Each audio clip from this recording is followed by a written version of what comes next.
Masterworks, l'art d'investir ou investir dans l'art. Bienvenue dans cette nouvelle édition hebdomadaire sur l'actualité de Masterworks. Et on a eu quelques nouvelles œuvres et artistes proposés cette semaine sur la plateforme masterworks.com.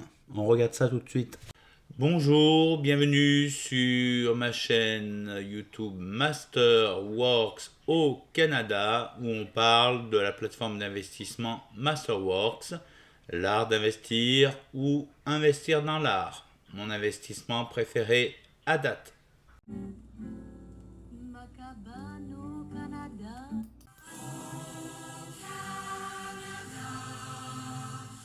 Et on commence l'actualité sur Masterworks tout de suite avec une nouvelle artiste que je ne connaissais pas, Ayako Rokaku, née en 1982 au Japon. Son œuvre ici présentée n'a pas de titre et elle est de 2019. C'est une acrylique sur toile d'une dimension de 1m80 par 1m40.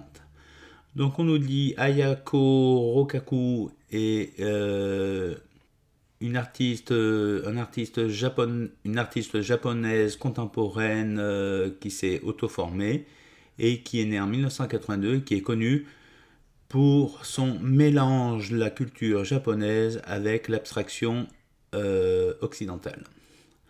Donc l'œuvre qui nous était proposée, 546 000 $, donc c'est assez intéressant comme prix d'entrée. L'appréciation historique d'œuvres similaires est de 58,9%. La croissance annuelle par rapport au prix record, c'est 43,1%. Et l'appréciation du prix par rapport à des ventes répétées est de 50,1%. Donc on nous dit, à date du 21 avril 2023, Rokaku, plus grandes enchères, records, sont détenus par un centite de 2017 qui s'est vendu pour 176 millions de yens, soit 1 270 368 $, à Sotheby Art Auction, SB, à Tokyo, Japon. Le 16 juillet 2022, toujours sans titre, 2021, l'œuvre qui s'est vendue pour 10 290 000 $ hongkongais, soit 1 44 606 $ américains à Christie's à Hong Kong, le 26 mai 2022. Et un autre sans titre de 2019 qui s'est vendu pour 8 115 000 $ hongkongais, soit 828 000 $ à Philips à Hong Kong, le 22 juin 2022. Bon, faut aimer l'œuvre, mais bon. On y découvre quand même des détails si on regarde bien. Ça fait un peu dessin d'enfant, un peu abstrait, effectivement. Alors, l'évolution des prix de la vente de ces œuvres. Un portrait de l'artiste, jeune femme. Un regard plus détaillé sur l'œuvre. Donc effectivement, il y a un petit côté enfantin avec les personnages qu'on aperçoit, qu'on devine. Mais en même temps, peut-être un côté abstrait occidental qu'on retrouve. Et pour avoir une idée de la taille de l'œuvre, voilà la photo de l'œuvre prise avec une personne devant. Alors, la deuxième œuvre qui nous a été proposée, c'est pas une nouvelle artiste, c'est une artiste qu'on commence à bien connaître sur Masterworks, Yayoi Kusama, née en 1929 au Japon. L'œuvre est de 2011, c'est intitulé Infinity Nets, entre parenthèses ONSR. C'est une acrylique sur toile d'une taille de 1m45 par 1m12. Yayoi Kusama est une des plus prolifique artiste vivante aujourd'hui. Depuis les années 1950, Kusama a travaillé activement dans différents médias, incluant des performances, de la peinture, de la sculpture et des installations immersives. Donc toujours les prix records, on commence à connaître. Donc là, l'œuvre nous était proposée à 3 053 000 $, c'est quand même assez élevé comme prix, donc je ne sais pas si ça laisse de la place à faire beaucoup de plus-value. L'appréciation historique du prix par rapport à des œuvres similaires est de 21,6%, Elle a un Sharpe ratio ou un Market Risk Adjusted Appreciation de 1,33, ce qui est excellent. Elle a une croissance annuelle par rapport au prix record de 25% et une appréciation par rapport aux ventes répétées médianes de 24,1%. L'évolution du prix de la vente de ses œuvres. Donc un portrait de l'artiste, une vue plus détaillée de l'œuvre. On reste dans la veine de l'artiste, on commence à reconnaître sa signature, sa patte. Une vue de l'œuvre avec une personne posant devant, histoire d'avoir une meilleure représentation de la taille de l'œuvre. Troisième offre cette semaine sur Masterworks, Cecily Brown, qu'on commence à bien connaître aussi sur Masterworks. C'est pas la première œuvre qu'on nous propose de cet artiste, né en 1969 en Grande-Bretagne, je suppose. L'œuvre est intitulée This is Fun Fun. Elle est de 2014. C'est une huile sur lin d'une taille de 79 cm par 1,09 m. Donc Cecily Brown est une des plus importantes peintres contemporaines vivant actuellement, très bien connue pour le fait de combiner l'abstraction avec la figuration à travers une application de peinture énergique. L'œuvre est proposée à 1 887 000 $, ça commence à faire un peu cher quand même aussi. 22% appréciation historique du prix par rapport à des œuvres similaires. Un Sharpe ratio ou Market Risk Adjusted Appreciation de 1,17, ce qui est excellent. Une croissance annuelle du prix record de 21,7% et une appréciation par rapport aux ventes répétées médianes de 18,2%. Là, on voit l'envolée des prix de vente de ces œuvres récemment. Un portrait de l'artiste britannique. Une vue plus en détail de l'œuvre. Là aussi, on commence à reconnaître sa signature à Cecily Brown. Une photo de l'œuvre devant une personne la regardant, donc pour avoir une meilleure idée de la taille de l'œuvre. Et puis, on a eu une nouvelle œuvre proposée, une artiste que je ne connaissais pas, Barbara Kruger, née en 1945 aux États-Unis. Je pense que c'est la première fois que je vois une œuvre de Barbara Kruger sur Masterworks, mais bon, je n'ai pas tout vu. Qui est proposée donc à 1 138 000 $. Pas de titre, mais entre parenthèses, on nous dit Your fight is stranger than your fiction. Vos faits ou votre réalité est plus étrange que votre fiction. Œuvre de 1983. Donc c'est une impression en gélatine d'argent dans un cadre de l'artiste. Une taille de 1,89 m par 1,25 m. Barbara Kruger est une artiste américaine qui utilise visual tropes, je ne sais plus ce que ça veut dire, langage et design esthétique de la publicité commerciale pour explorer et souvent critiquer la culture populaire, le féminisme et les identités politiques. Donc 1 138 000 $, on nous dit à date du 25 avril 2023, les prix records aux enchères des œuvres de Kruger sont sans titre My Face is Your Fortune de 1982, qui s'est vendu pour 1 562 500 $ à Sotheby's, New York, le 16 novembre 2022. Un autre sans titre, mais entre parenthèses, Your Manias Become Science de 1981, qui s'est vendu pour 1 170 000 $ à Christie's, New York, le 9 novembre 2021, et un autre sans titre, avec entre parenthèses Out of Your Mind, In Your Face, de 1989, qui s'est vendu pour 889 000 livres, soit 1 68 829 $ à Sotheby's, Londres, le 1er mars 2023. Donc par rapport au prix record, on voit que cette œuvre nous est proposée à 1 138 000 $, donc on est proche des prix records, sinon au-dessus. Elle a une estimation d'appréciation du prix historique par rapport à des œuvres similaires de 15,6%.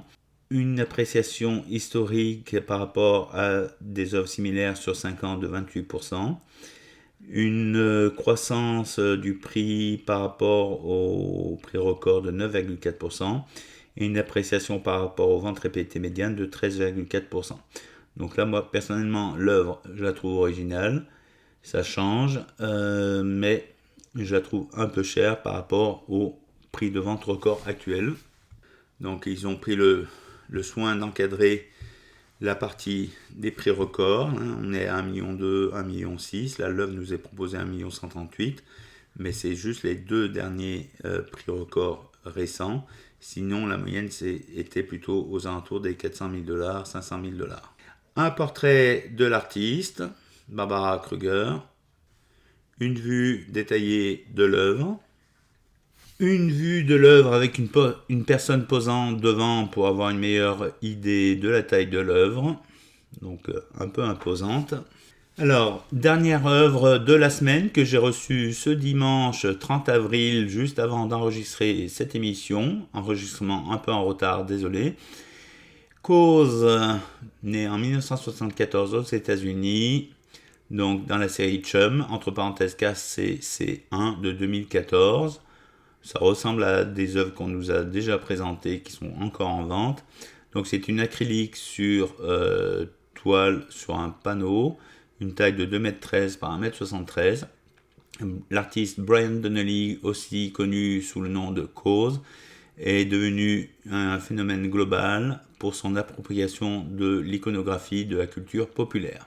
À date du 29 mars 2023, le record de ses ventes aux enchères concernant ses œuvres sont détenus par The Cause Album de 2005, qui s'est vendu pour 14 772 676 $ à Sotheby's Hong Kong le 1er avril 2019, suivi par un sans titre, entre parenthèses Kimson de 2004, qui s'est vendu pour 7 378 854 $ à Sotheby's Hong Kong le 6 octobre 2019, et enfin par The Walk Home de 2012, qui s'est vendu pour 5 955 000 $ à Phillips, New York, le 16 mai 2019. Donc des prix records qui se comptent dans les 6, 7 et 14 millions. Là, on nous propose une œuvre à 1 748 000. Je ne suis pas sûr que ce soit le même type d'œuvre. On nous dit qu'il y a une appréciation historique par rapport à des œuvres similaires de 24,4%. Il a un Sharpe ratio ou Market Risk Adjusted Appreciation de 1.0, ce qui est bon. Il a une croissance annuelle par rapport au prix record de 89,9%, c'est impressionnant. Et une appréciation par rapport aux ventes répétées médianes de 40,3%. Donc ça a l'air d'être quand même, par rapport au prix record de ces œuvres vendues aux enchères et le prix qu'on nous propose, il y a l'air d'avoir de la marge quand même pour faire du rendement et de la plus-value. Mais est-ce que c'était le même type d'œuvre ? Je ne suis pas sûr. Donc là, on nous montre l'évolution de ces ventes avec les prix records. Des ventes qui étaient à 800 000 $ en 2022 pour un cause similaire à celui qu'on nous propose. Des ventes à 1,5 million mais dans un genre différent. Et des ventes en 2019 de 2,3 millions qui ressemblent un peu aux œuvres qu'on avait. Donc un portrait de l'artiste, Brian, appelé Cause. Une vue plus rapprochée de l'œuvre. Et une vue de l'œuvre par rapport à une personne posant face à l'œuvre pour avoir une meilleure représentation de la taille de l'œuvre. C'est quand même assez imposant. Pour finir, cette semaine, j'ai reçu un courriel de Masterwork disant que le Sharpe ratio de l'ensemble des œuvres auxquelles j'avais participé avait un Sharpe ratio de 1.07, ce qui me mettait dans le top 5.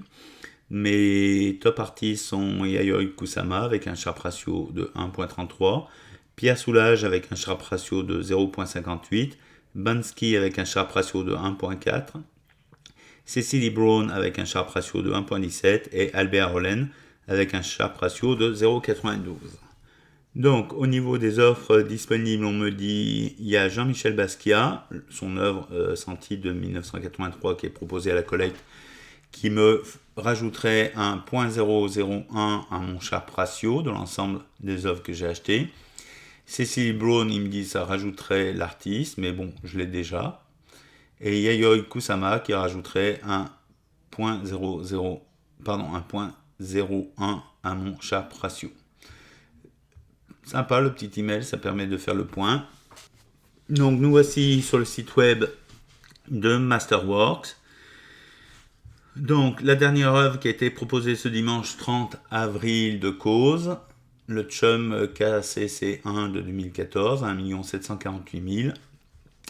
La collecte en est à 41% au moment de l'enregistrement. Donc il y a encore le temps d'y participer pour ceux qui sont intéressés.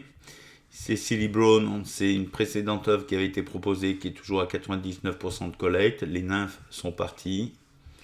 Toujours Hélène Frankenthaler, toujours Sam Gillian. Toujours les arbres de Nicolas partis, toujours à 99% de collecte. Toujours les Alex Katz, les Georges Condo.